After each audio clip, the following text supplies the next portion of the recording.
நான் உன்கிட்ட கெஞ்சி கேட்டுக்கிறேன் ப்ளீஸ். அப்பா காசு திருப்பி கொடுத்துடலாம்ப்பா. காசு திருப்பி கொடுத்துடலாம். கொடுத்துடலாம்ல?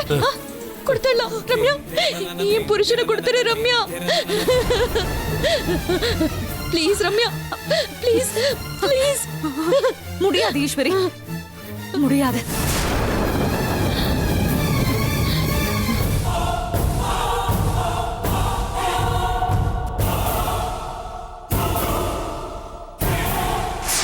கல்யாண நேரத்துல வந்து நான் கட்டிக்க போறவரை உனக்கு விட்டு கூடன்னு கேக்குற. எப்படி என்னால விட்டு தர முடியும்? நீதானே சரவணன் கூட வாழ முடியாதுன்னு டைவர்ஸ் நோட்டீஸ் அனுப்புன. அதனாலதான் நான் இவரை கல்யாணம் பண்ணிக்க முடிவு பண்ணேன். நான் இதுக்கு விட்டு கொடுக்கணும்? ஐயோ ப்ளீஸ் ரம்யா. ஏய், என் கழுத்துல சரவணன் தாலி கட்டினதுக்கு அப்புறம் நீ இப்படி வந்து கேட்டிருந்தா என்ன ஆயிருக்கும்?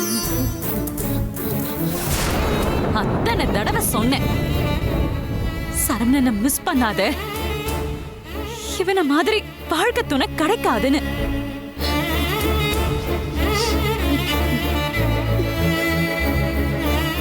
ஆனா நீ அத காதலே வாங்கல. இப்ப வந்து சரவணன் கூட வாழணும்னு சொன்னா என்ன அர்த்தம்? அப்போ இந்த மரமண்டைக்கு அதெல்லாம் உரைக்கல. நான் என்ன பண்ணணும் சொல்லு. நான் தான்ற ஆணவத்துல நான் ரொம்ப திமிரா நடந்துகிட்டேன். அது எவ்வளவு பெரிய தப்புன்னு இப்ப எனக்கு புரியுது. தயவு செஞ்சு இதெல்லாம் மனசுல வச்சுக்கிட்டு என்ன பழி வாங்கிறாத ரம்யா ப்ளீஸ்.